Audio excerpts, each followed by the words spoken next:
Imagine se você não precisasse trabalhar 5 meses por ano apenas para pagar impostos. Ou seja, se você não precisasse ser um escravo do Estado. Imagine que você não precisasse se preocupar com políticos inúteis, vereadores, deputados, senadores, criando leis estúpidas sobre sua vida. Imagine que você não precisasse se preocupar com a lerdeza e ineficiência dos serviços estatais, como na delegacia, como o Detran, como a inútil polícia, como os serviços judiciais, ou seja, o poder judiciário, completamente lerdo, defasado. Imagine que você tivesse realmente liberdade individual para empreender e que os frutos do seu trabalho fossem seus e você não fosse obrigado a transferir parte da sua renda para ninguém, principalmente para nenhum tipo de burocrata. Se você gosta desse exercício de imaginação, então você está no vídeo certo. Bem-vindo ao anarcocapitalismo. Antes de definir o anarcocapitalismo, eu quero deixar bem claro aqui que a intenção desse vídeo é refletir apenas a minha opinião sobre o anarcocapitalismo. Eu não tenho a pretensão aqui de falar em nome de todos os anarcocapitalistas do mundo, até porque existem divergências e existem diversas soluções para os mesmos problemas. Também não quero aqui criar uma briga, uma intriga entre minarquistas, anarcocapitalistas ou qualquer outra vertente libertária. Não é essa a intenção. Os libertários já são poucos, então criar uma cisão, uma separação entre os libertários é piorar a situação atual. Dito isso, quero definir o que significa anarcocapitalismo. Anarco, anarquia, deixando bem claro, não tem nada a ver com o termo original da anarquia, não tem nada a ver com anarcossocialismo, anarcossindicalismo ou qualquer um desses tipos de anarquismo. Anarquia significa ausência de coerção, ausência do Estado, porque o Estado é baseado em coerção. E capitalismo significa propriedade privada com fins lucrativos, trocas voluntárias, o mercado livre.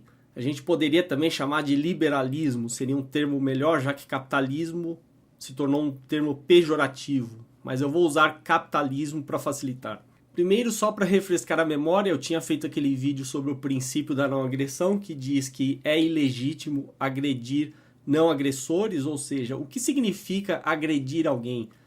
Significa você, por exemplo, roubar, sequestrar, matar, você atentar contra a liberdade individual de uma pessoa pacífica que não lhe agrediu. Eu até gosto de interpretar esse axioma libertário, esse princípio libertário, da seguinte forma: você tem o direito de se defender caso seja agredido. Obviamente, você não tem o direito de iniciar agressão contra pessoas não agressoras, contra pessoas pacíficas. Partindo desse princípio, você deriva todo o resto do sistema anarcocapitalista. Então é muito importante que durante esse vídeo vocês tenham em mente esse princípio libertário. Se você não concorda com esse princípio, não tem como você entender o que é dito nesse vídeo. Se você concorda com esse princípio, então você tem que automaticamente discordar da ideia estatal que depende da cobrança de impostos. Porque imposto, como o próprio nome diz, é algo imposto, você não tem escolha, ou seja, viola o princípio da não agressão. Tem um vídeo aqui no YouTube chamado A Filosofia da Liberdade que exemplifica muito bem isso, então eu recomendo que assistam. Teoricamente é um vídeo perfeito, mas nesse vídeo eu quero ir além da teoria e mostrar alguns exemplos práticos de como seria uma sociedade anarcocapitalista. Ao contrário do que muita gente pensa, não é uma sociedade sem regras, muito pelo contrário. A diferença é que não teríamos a nefasta influência estatal em nossas vidas. Teríamos muito mais liberdade e todos seríamos mais ricos. Como eu falei, no caso do Brasil, ninguém seria obrigado a trabalhar 5 meses por ano, quase metade do ano, apenas para pagar impostos. Os brasileiros estão em situação de escravidão. Isso é fato, não há como negar isso. Não é porque você nasceu pagando imposto e aceitou o fato que isso o torna menos escravo. Você é tão escravo quanto qualquer escravo que é obrigado a fazer algo que não quer. Então eu quero começar pelo mais fundamental, que é a propriedade privada. Propriedade privada é a maior garantia de liberdade que existe. Sem a propriedade privada, você não tem essa garantia. Você não tem a possibilidade de escolher onde você vai morar. Você não tem seus bens que você adquiriu honestamente, legalmente. Bens que você adquiriu não coercitivamente, ou seja, que você não tomou de ninguém, ou seja, você adquiriu através de trocas voluntárias. Quando você compra, por exemplo, seu computador, é uma troca voluntária. Ninguém te obrigou a comprar o seu computador, você comprou movido pelos seus próprios interesses. Você ponderou sobre o preço desse computador ou das peças, né, para montar o seu computador e simplesmente realizou essa troca voluntária. Está usando o seu computador, feliz da vida, ótimo. Você tem o direito sobre o próprio corpo. O seu corpo é a sua primeira propriedade privada. Você tem o direito à autopropriedade do seu corpo. Então, você pode fazer o que você bem entender com o seu corpo. Você pode, por exemplo, vender seu rim, ao contrário de hoje, que o Estado proíbe. Você poderia vender sangue, né? Isso resolveria boa parte aí da falta de estoque de sangue. É uma burrice hoje o Estado proibir. Você poderia fazer aborto. Essa discussão do aborto eu já tive em outros vídeos, não vou entrar em detalhes aqui. Quando você compra um imóvel é a mesma coisa. Você escolheu o imóvel. Você decidiu investir dinheiro nesse imóvel. A partir do momento que ele é seu, você tem o direito de fazer o que quiser com ele. Desde que não inicie agressão a terceiros, obviamente. Então alguém pode se perguntar, como é que seria garantida a propriedade privada no anarcocapitalismo? Aí eu pergunto, como é que é garantida a propriedade privada hoje? Hoje temos um código legal, né, que garante a propriedade privada, mas em termos práticos, o que garante que o seu imóvel é seu? Você naturalmente tem um registro lá no registro de imóveis. Você tem uma escritura, né, você tem um documento que diz que aquela propriedade é sua. Isso é apenas um serviço. Inclusive, um dado interessante é que o último estado a privatizar os cartórios foi a Bahia. Ou seja, já há um reconhecimento da parte do Estado que o serviço privado é mais eficiente. Inclusive, serviços de interesse do Estado, de natureza pública, no caso atual. Mas não há impedimento algum para que esses serviços existam no livre mercado, no anarcocapitalismo, por que não? Onde há demanda, há serviço. Se não há serviço, há uma oportunidade, um nicho de mercado para alguém explorar. Então, se o mercado, né, se a sociedade precisa de um serviço de registro de imóveis, isso será fornecido pelo mercado. Ou seja, não muda muita coisa. Na verdade, eu imagino até melhorias, porque hoje você tem um serviço burocrático no cartório, no registro de imóveis, e você ainda, na verdade, é roubado toda vez que você vai vender seu imóvel, você tem que pagar um imposto absurdo, você tem que pagar, inclusive, depois declarar no imposto de renda, né, o suposto lucro que você teve devido a uma valorização do seu imóvel, ou seja, o tempo todo você está sendo roubado, espoliado. Isso não aconteceria no anarcocapitalismo, porque a propriedade é sua, você vende por quanto você quiser, ninguém vai tomar parte dos lucros que você teve. Eu imagino serviços de registro de imóveis concorrentes, né, onde um ofereceria recursos ou características melhores que os outros. Isso aí vai da imaginação de cada um. E aí alguém vai se perguntar, mas como eu vou confiar em um serviço de registro de imóveis, né, se não há um poder central garantindo que aquele serviço seria oficial? Realmente não vai existir um serviço oficial. Vão existir serviços que solucionam esse problema e o próprio mercado vai reconhecer esse serviço, né, como confiável. Se um serviço não é confiável, se, por exemplo, há fraudes, né, e lembrando que hoje nada impede que haja fraudes em um registro de imóveis ou um cartório, ou o que seja. Na verdade, a gente confia. Mas quem garante que não pode haver uma adulteração? Ninguém garante, a lei não garante. Então seria do interesse do prestador de serviço a maior confiabilidade no seu serviço, até para conseguir mais clientes. Isso é algo óbvio, mas naturalmente em qualquer sociedade existem conflitos. Então, se houvesse algum conflito dessa natureza ou qualquer outra natureza, Como é que isso seria resolvido? Aí entra a figura das agências privadas de arbitragem. Seriam outros serviços de arbitragem em que, a partir do conflito de duas partes, as duas partes concordariam em se submeter à decisão de uma agência privada de arbitragem, a um árbitro lá imparcial. Lembrando, por curiosidade, que hoje no Brasil, o próprio Estado já aprovou uma lei de arbitragem, ou seja, o próprio Estado reconhece a ineficiência do Poder Judiciário. E tem uma lei de arbitragem no Brasil em que duas partes em conflito podem nomear um terceiro de confiança para decidir sobre o conflito entre as partes. E o que esse terceiro decidir, as partes terão que acatar. É claro que alguém vai levantar a dúvida. E se uma das partes não quiser, não aceitar, né, se submeter a tal árbitro? É um problema dele. Ele pode não se submeter, mas isso não vai fazer o problema ser resolvido. Então a grande questão que se coloca aqui é: as pessoas querem resolver os problemas ou perpetuar os problemas? É muito mais natural e saudável que elas queiram resolver os seus problemas. Ninguém está interessado em criar mais problemas para a sua vida.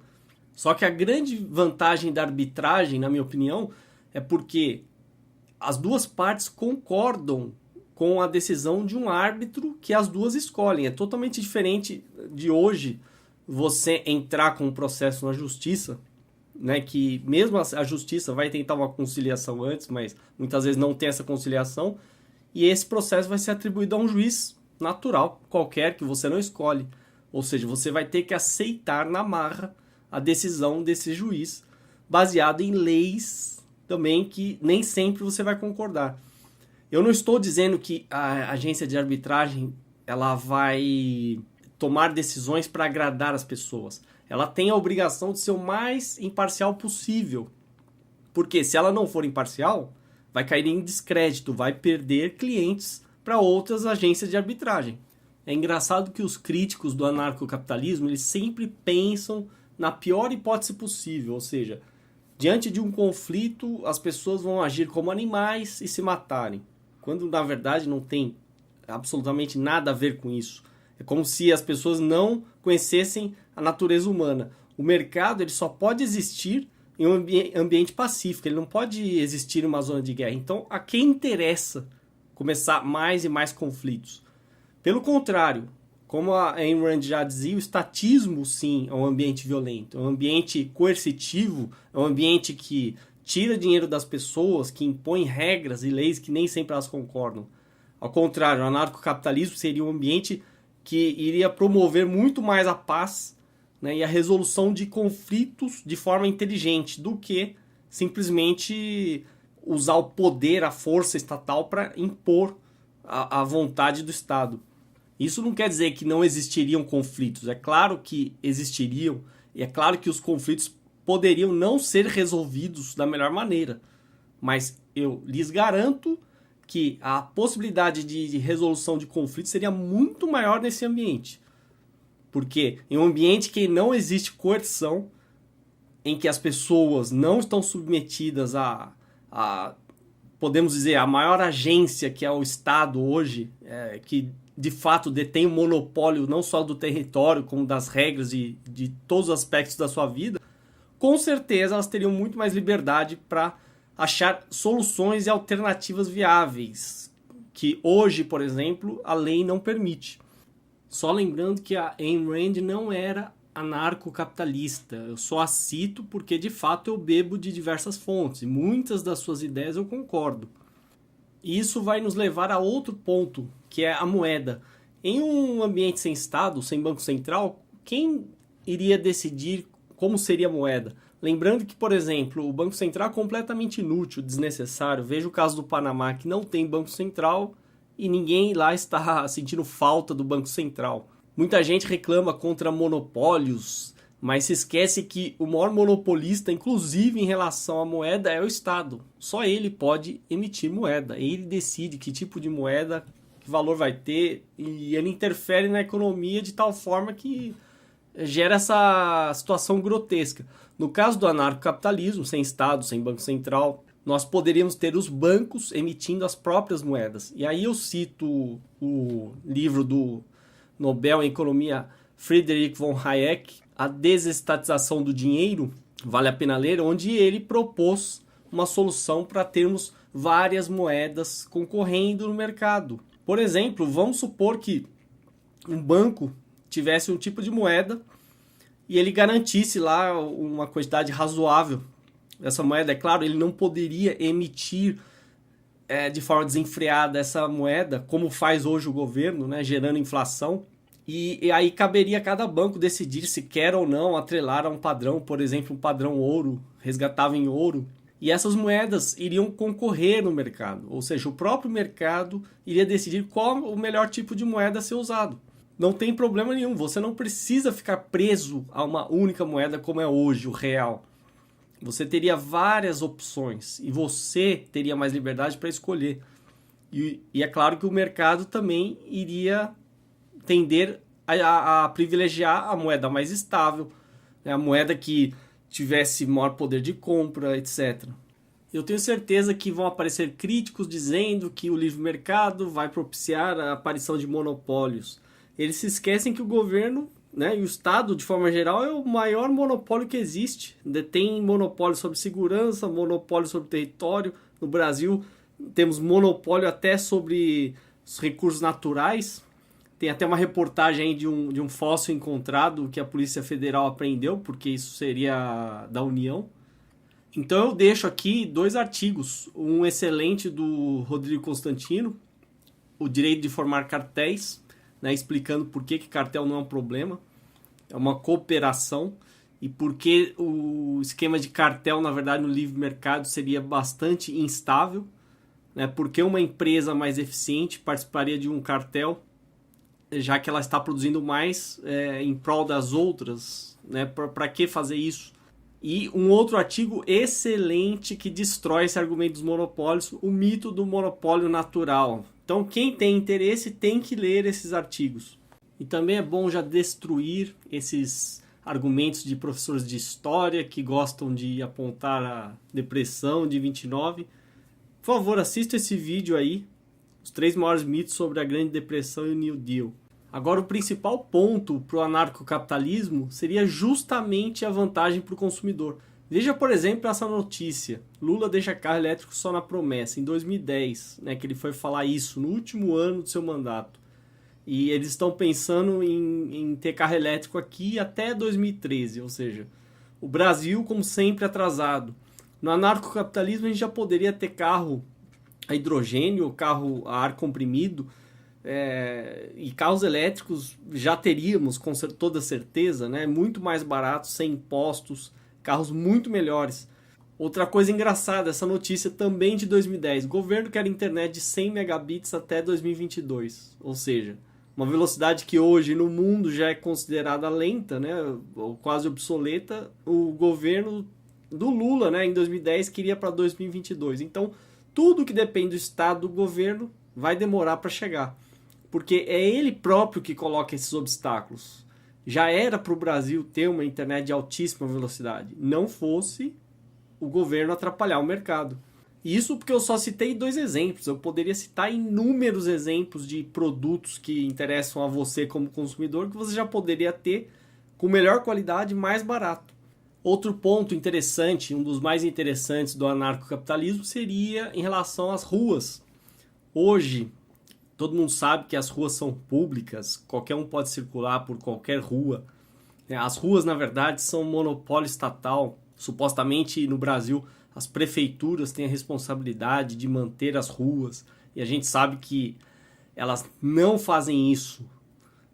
Não somente em relação ao asfalto, porque a maioria das ruas está esburacada, extremamente mal cuidada, mas também em relação à iluminação precária, os serviços de limpeza é deficiente, são ruas sujas e pagamos um IPTU caríssimo, né? Na verdade, somos enganados pagando o IPTU que aumenta a cada ano para não ver resultado nenhum.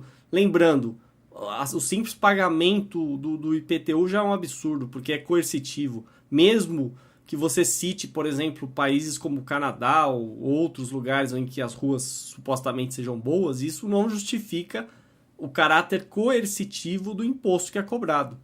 Porque você não está tendo direito de escolher quem vai manter determinada rua ou a rua onde você mora. Então eu penso que a melhor solução seriam ruas privadas. No anarcocapitalismo a tendência seria a privatização total. Por quê? Somente o dono de um local ou de um bem é que é capaz de realmente cuidar desse local, desse bem. Quando você tem um local que supostamente é uma propriedade pública de uso geral, a tendência é a degradação desse local. Então imagine o seguinte, imagine que houvesse o dono, ou uma empresa, né, que fosse dona de uma rua e a ela coubesse gerenciar e manter essa rua. Ela iria fazer o melhor possível para que essa rua fosse bem cuidada, bem iluminada, bem asfaltada, e isso fatalmente atrairia moradores para essa rua. Aí alguém vai se perguntar, mas o dono da rua cobraria por esses serviços? Poderia cobrar dos moradores. Agora, essa não seria a única possibilidade.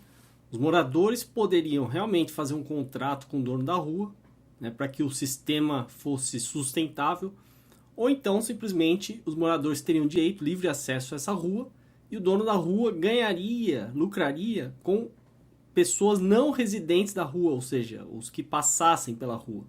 Simplesmente o dono da rua poderia, se ele quisesse, oferecer inclusive outros serviços que não existem hoje nas ruas atuais, aqui pelo menos do Brasil. Por exemplo, alguém consegue encontrar um banheiro público na rua? Dificilmente você vai encontrar. Você teria um serviço, por exemplo, de Wi-Fi na rua, né? O acesso à internet na própria rua? Não. Então, existem uma série de serviços que poderiam ser agregados que atrairiam consumidores. Eu penso na rua inclusive como um serviço. Se ninguém quisesse manter a rua inevitavelmente chegaria à degradação. Na verdade, não seria muito diferente do que acontece hoje, porque hoje nós temos a premissa, né, ou a promessa de que a prefeitura vai cuidar das ruas, mas ela não cuida. Com muito custo, com muita reclamação, você consegue um tapa-buraco, mas a rua continua irregular, totalmente deformada.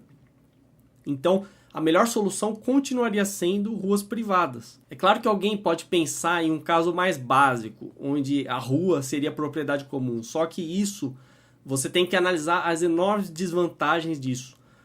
Se a rua fosse propriedade comum, ou ainda propriedade dos moradores, esses teriam que entrar em um acordo para saber como ela seria mantida. E ainda teria vantagem, porque, por exemplo, ruas residenciais que não quisessem que alguém que não fosse morador circulasse nessas ruas, poderiam simplesmente fechar essa rua à noite, por exemplo, né? Ou até o dia inteiro. Aí você vai se perguntar, mas como nós teríamos ruas fechadas? Hoje nós já temos ruas sem saída, nós não temos ruas que são fechadas. O acesso a essas ruas, inclusive, poderia ser cobrado, porque seriam ruas privadas. Ou seja, isso também aumentaria a segurança dos moradores do local e faria as pessoas valorizarem o acesso, né, que elas têm, por exemplo, caso fosse pago, a determinados locais. Ou seja, evitaria inevitavelmente desperdício de pessoas circulando e inclusive pessoas indesejadas, né? Inclusive ladrões, mendigos, por exemplo, ou simplesmente gente querendo descartar entulho. Hoje, por exemplo, não tem nada que impeça alguém de descartar o entulho aqui na rua onde eu moro, por exemplo. Se eu quiser, eu jogo entulho, jogo móveis velhos e não haverá fiscalização nenhuma. Em uma rua privada isso não iria acontecer. Mas aí você começa a se questionar, como é que não haveria uma tendência às ruas ficarem fechadas e as pessoas serem impedidas de circular? O mercado, ele depende da circulação de pessoas. Como é que o comércio ia sobreviver se as pessoas não tiverem acesso? Imagina, por exemplo, um shopping. Um shopping ele tem uma área grande, né? Ele permite a entrada, fornece estacionamento. Dentro do shopping você tem vielas para os consumidores circularem. Tudo isso para facilitar o acesso às lojas. A mesma coisa no anarcocapitalismo. Como é que você vai ter acesso ao comércio, às lojas, supermercados e todo tipo de serviço? Você tem que ter essa liberdade de circulação. Então seria inviável criar esse impedimento, porque o próprio comércio seria prejudicado. Então seria principalmente do interesse do comércio facilitar a circulação. Eu até arrisco dizer, muitas vezes, se você imaginar ruas comerciais, onde só há comércio, os próprios comerciantes teriam o maior interesse em manter essas ruas plenamente acessíveis à população e muito bem cuidadas para atrair o maior número possível de consumidores, assim como acontece nos shoppings. Se você está dentro de um shopping, você tem segurança, você tem um ambiente limpo, né? Por isso que eles atraem consumidores. Agora, imagine ruas bem cuidadas, quase comparáveis a uma limpeza, né? Um cuidado que um shopping tem. Seria perfeito para o consumidor, sentiria seguro e poderia fazer as suas compras à vontade. Uma outra aplicação bem interessante para quem gerenciasse as ruas seria aproveitar o potencial que elas têm para gerar energia. Por exemplo, poderiam ser instalados sensores no asfalto, né, ou até mesmo nas calçadas, e os carros que passassem nessa rua, e aí seria um incentivo para deixar a rua livre circulação, gerariam energia para a própria rua, seja para iluminação, seja até mesmo para os moradores da rua. Inclusive, esse mercado de geração própria de energia solar, eólica, iria disparar. Porque não faz sentido hoje você poder abastecer de energia uma casa com energia solar, por exemplo, e simplesmente esse equipamento ser tão caro devido a impostos do governo, devido à burocracia, devido a encargos, etc. É claro que o governo quer que você dependa dele o máximo possível. Daí essa dependência da rede tradicional elétrica, né? E esse apelo à construção de grandes usinas, né? Projetos estatais, quando na verdade a gente deveria caminhar no sentido contrário, as pessoas gerarem a própria energia. Seria muitíssimo melhor. Então, o que eu quero deixar claro é que não existe uma regra fixa. Eu estou apenas divagando sobre as possibilidades. Você poderia ter ruas fechadas, ruas semiabertas, ruas abertas, ruas bem cuidadas, ou ruas como hoje mal cuidadas também. Tudo depende da solução local.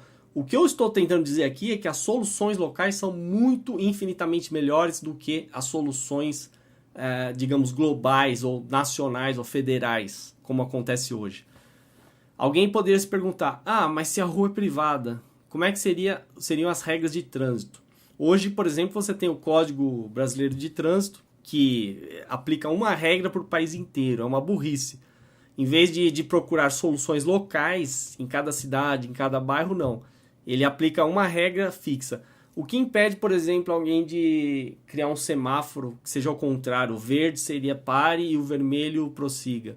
Impede porque a pessoa o dono da rua, o responsável por esse semáforo, iria querer evitar o máximo de acidentes. Para que ele ia optar pelo padrão, um padrão completamente diferente, se isso ia propiciar acidentes, por exemplo, ou confusão entre os motoristas? Então, o próprio mercado procuraria estabelecer padrões ou seguir padrões. Repetindo, nada seria coercitivo, ninguém seria obrigado a nada. Mas eu vou dar um exemplo de padrão que existe hoje no mercado. Pega todo mundo aqui tem um dispositivo com um conector USB. É um padrão criado pela indústria. Alguém foi obrigado a usar tal padrão? Não. Mas é um padrão que é bem-vindo. Ele evita conectores proprietários, né, custos, e permite a compatibilidade, né, interconectividade entre dispositivos que usem tal padrão. Então é uma vantagem para o mercado. Onde for vantajoso aderir a um padrão, o mercado vai aderir a um padrão ou criar um padrão. Onde não for, ele usará as próprias soluções.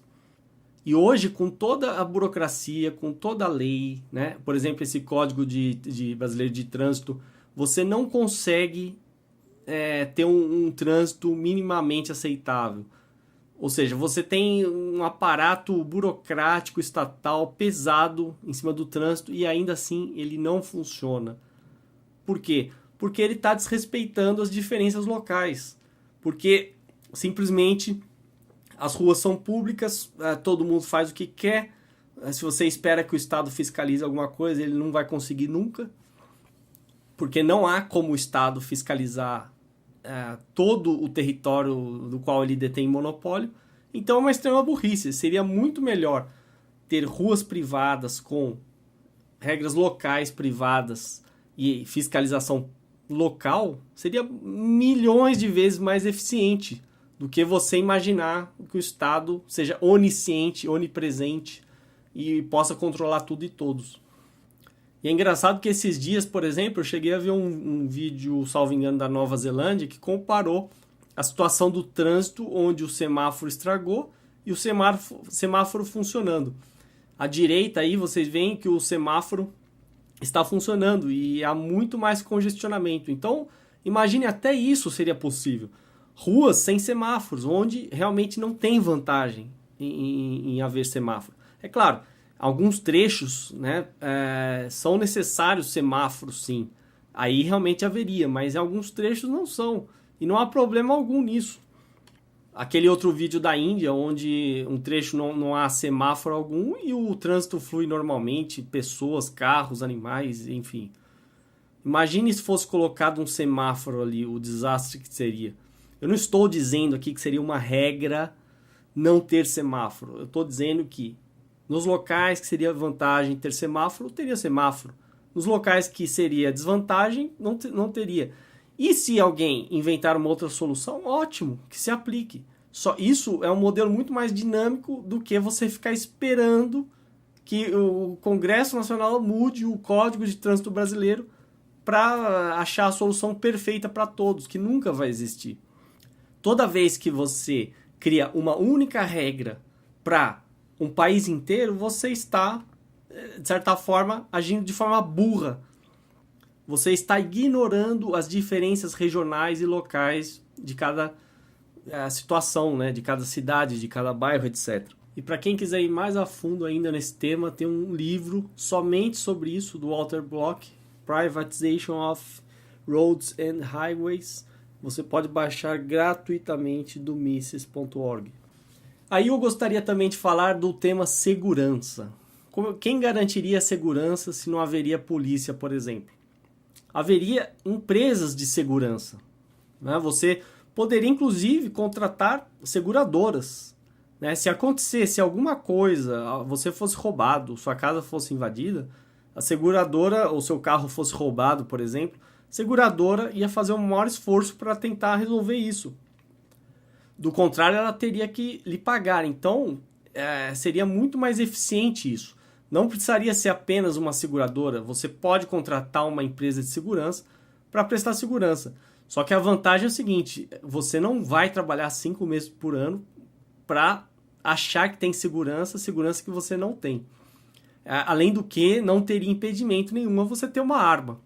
Se você tivesse uma arma, por exemplo, de repente a empresa de segurança até diminuiria a apólice de seguro, porque você está mais protegido, teria mais condições de se defender. Seria uma vantagem. Vamos pegar o exemplo aí da Suíça, que é o país mais armado do mundo e tem o menor índice de criminalidade ou índices baixíssimos de criminalidade. E as pessoas, elas precisam fazer um esforço para sair dessa ideia estatal, né, de pensar em código penal, crime, etc. Porque não existiria uma lei sendo imposta a todos.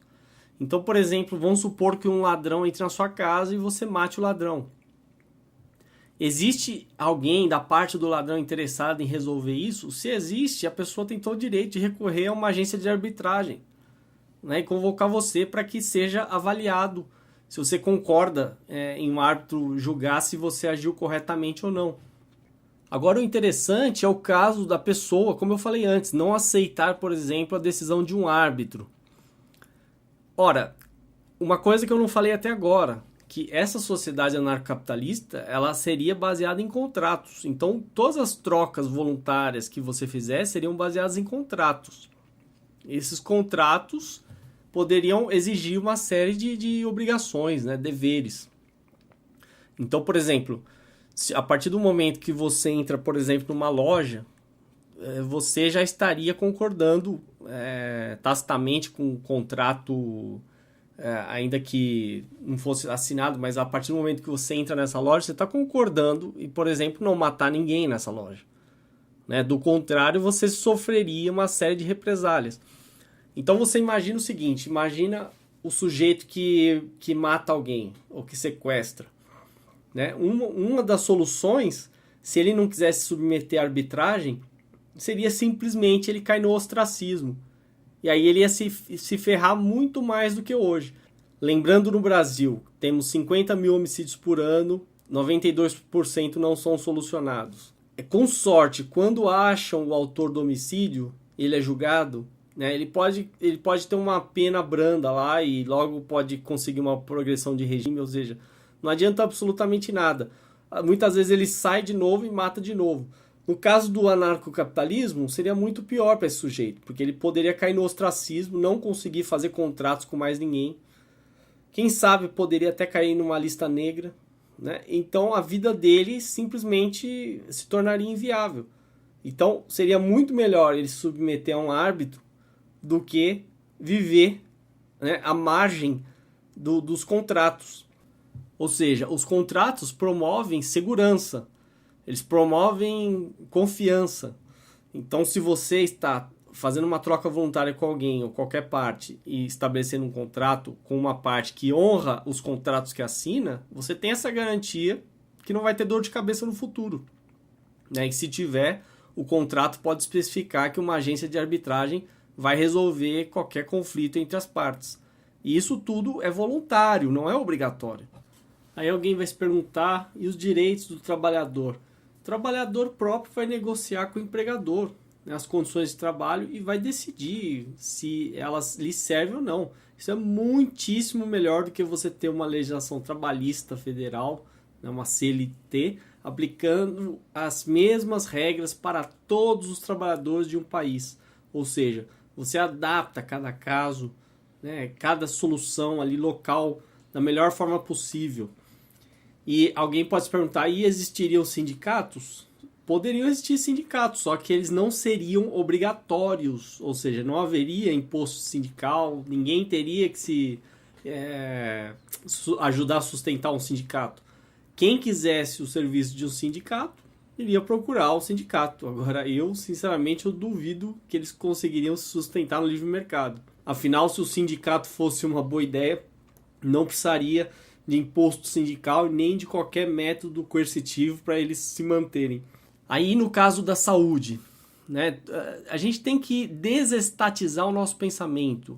Você não teria todos esses direitos, moradia, saúde, segurança, transporte. Isso tudo, na verdade, seriam serviços que você pagaria. Só que a diferença é que, como eu falei, você não seria um escravo do Estado, você seria mais rico porque você não trabalharia quase metade do ano para pagar imposto. Então você teria dinheiro para aplicar somente nos serviços que você usa. Então, além da segurança, saúde também é um serviço. Você contrata como qualquer outro, um hospital, uma clínica, ou vai no dentista, ou vai no médico particular, etc. No caso de transporte, a mesma coisa. Empresas iam fornecer serviços, mas seriam muitíssimo mais eficientes do que hoje. Hoje você tem essa completa bagunça do transporte público, metrô, ônibus, etc. Tudo lotado, saturado, e no mercado livre, no anarcocapitalismo, você teria diversas empresas concorrendo, tentando fornecer o melhor serviço possível para conseguir o maior número de consumidores. Aí uma outra questão que pode surgir é quem controlaria, por exemplo, o espectro eletromagnético, né?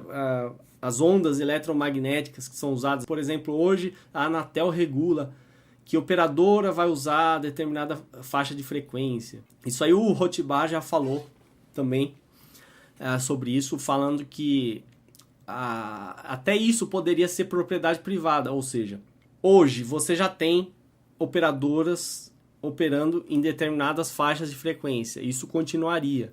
Mas imaginando um mundo onde nenhuma opere, a primeira que conseguisse operar numa frequência tal, numa determinada área para instalar uma antena, ela poderia ser a dona legítima daquela faixa de frequência. E ela depois poderia vender essa posse dessa possibilidade de difundir essa faixa de frequência para outras. Haveria um verdadeiro mercado. Não seria algo engessado como é hoje, onde a Anatel cria regras estúpidas, fora o custo altíssimo, né, que a Anatel impõe nos leilões aí e realmente impede a entrada de novos concorrentes. O mesmo se daria para rádio e TV. Então não vejo problema nenhum nisso. Aí outro argumento que geralmente eu ouço é: quem protegeria a Amazônia, né, os recursos naturais? Se você quer proteger a natureza, privatize-a. Ou seja, ninguém melhor que o dono de um local para cuidar dele. Se o Greenpeace quer proteger a Amazônia, ele poderia comprar a Amazônia, se ele fosse capaz, né? Ele poderia arrecadar dinheiro dos simpatizantes da causa e comprar a Amazônia e preservá-la como quiser, sem problema algum. Inclusive tem que acabar com essa visão romântica, né? Esse fetiche de que os índios são os donos, né, dessas terras da Amazônia. Olha aí o que eles estão fazendo. Venderam por 120 milhões de dólares, né, os direitos de exploração na Amazônia. Ou seja, os índios, na verdade, estão bem interessados no dinheiro. Então, esse processo, digamos, de privatização já está acontecendo. Então, não vejo porque alguém ficar chocado. Alguém vai dizer, e como que no sistema anarcocapitalista nós poderíamos nos proteger de ataques externos, né? Para começar, uma coisa tem que deixar clara: se você imagina o anarcocapitalismo, você não pode imaginar o Estado e muito menos um país, ou seja, fronteiras artificiais. Essas fronteiras não existem. Então, qual a vantagem em um outro suposto país, né, que ainda estivesse na condição de país, invadir uma região anarcocapitalista? Eu não sei qual a vantagem, porque ele iria dominar o quê? Não haveria autoridades, não haveria um comando central, e ele teria o quê? Se ele conseguisse entrar nessa região e dominar a população, o que eu acho que seria muito mais difícil, porque a população teria toda a liberdade não só de se defender por conta própria, mas contratar empresas de segurança especializadas nisso, para defender uma determinada área. Se ele conseguisse, ele ia enfrentar uma resistência brutal. Lembrando, por exemplo, que não é fácil você invadir, por exemplo, um país como Afeganistão. Você já enfrenta dificuldades. Estados Unidos, que é uma potência, já enfrentaram dificuldade no Iraque, né? Imagine, então, em um sistema anarcocapitalista, onde simplesmente não há quem possa ordenar regras não existe, por exemplo, não existiria, por exemplo, um exército ou uma polícia estatal. Então eu pergunto, quem iria tomar o controle do poder? Não existiria poder. Então não faz sentido você falar nisso. Fora que se você é ingênuo e acredita no poder do exército brasileiro para defender o território nacional, tira o cavalinho da chuva e dá uma olhada nessa matéria. O exército está completamente sucateado e só tem munição para menos de 1 hora de combate. Ou seja, se você acredita que o Estado hoje brasileiro defende alguma coisa, então você é no mínimo ingênuo ou tolo. E tem aqui um ensaio aqui do Herman Hoppe, O Mito da Defesa Nacional. Recomendo aí que vocês leiam. Já resolve boa parte aí dessas questões. E eu só peço assim que os críticos ao anarcocapitalismo, se eles têm interesse em fazer uma boa crítica, uma crítica bem fundamentada, acessem a descrição desse vídeo. Coloquei várias referências, tanto em texto, em vídeo, em livros, e dediquem algum tempo a ler isso. Tentem achar as brechas. Na verdade, se fizessem isso, estariam até prestando um serviço, porque nenhuma ideia está imune a críticas. Então, se você quer apresentar uma falha em uma determinada ideia, então faça sua crítica, mas bem fundamentada. Esse vídeo aqui não tem a pretensão de esgotar o assunto. Tem muito texto, muito material disponível na internet. Eu estou dando apenas aqui uma introdução sobre como seria uma sociedade voluntária, uma sociedade baseada em contratos, em trocas voluntárias, uma sociedade que não seria baseada na coerção e uma sociedade que seria muito mais próspera e muito mais rica, porque, como eu falo, como eu digo e repito, o mercado é o maior produtor de bens e serviços. Sem o Estado para atrapalhar, você só tem prosperidade. Eu digo que o anarcocapitalismo é como você tirar o que não presta, ou seja, a parte estatal, e ficar com o que deu certo, o capitalismo. Muita gente tem uma opinião equivocada sobre o capitalismo, achando que o capitalismo é que é o problema, quando na verdade eles estão se referindo ao capitalismo de Estado, né? Esse capitalismo, esse falso capitalismo que a gente deveria rejeitar, e muitas vezes eles estão se referindo ao estatismo. Então eles não sabem o que eles estão criticando. E para finalizar, eu não sou ingênuo aqui de acreditar que o anarcocapitalismo se tornará realidade da noite para o dia, ou no mês que vem, ou no ano que vem, ou daqui a 50, 100 anos, 200, 1000 anos. Eu não sei quando se tornará realidade. Tá? Inclusive, alguns críticos aí que estão esperando, perguntando, que país adotou anarcocapitalismo? Ou que região do mundo? A gente não pode ficar esperando o mundo testar ou tentar implementar esse tipo de modelo para depois a gente fazer. Isso aí é uma posição muito medíocre e medrosa. Senão você nunca será pioneiro em nada. Ou você realmente adota uma ideia e tenta colocá-la em prática, ou então você vai ficar esperando até a morte. Eu, inclusive, sou até pessimista. Eu tenho certeza que eu vou morrer com o Estado nas costas. Só que isso não me impede de divagar aqui sobre ideias que eu simpatizo. Então, para quem acompanha meu canal, é isso que eu defendo. É uma sociedade pacífica, baseada no mercado, né? Soluções privadas, trocas voluntárias, né? Contratos. É isso, sem Estado, sem políticos, sem ministros, sem leis estúpidas, soluções bem mais inteligentes. Se você tem dúvida em mais algum ponto, eu recomendo a leitura desse livro, For a New Liberty, né, o Manifesto Libertário do Murray Rothbard. Esse talvez seja o autor mais importante quando a gente fala em anarcocapitalismo. Existe um outro livro do David Friedman, Engrenagens da Liberdade, que tem um outro tipo de abordagem. Também recomendo Defendendo o Indefensável, do Walter Block. Tem vários exemplos interessantes. E um outro chamado Teoria do Caos, do Robert Murphy, também bem acessível. Fora isso, você pode acessar no Mises, né? Uma literatura vasta, tem muito artigo e muitos livros disponíveis gratuitamente, tanto no Mises daqui do Brasil e o internacional. No portal libertarianismo.org, do Juliano Torres, também tem muitos livros bons, você pode baixar. Então, procure ler e aprender se você tem interesse genuíno no tema. Eu agradeço quem ouviu até agora. E se quiser deixar um comentário, fica à vontade. Se quiser fazer uma vídeo-resposta, fica à vontade. Isso aqui pode ser talvez o começo de uma série de vídeos.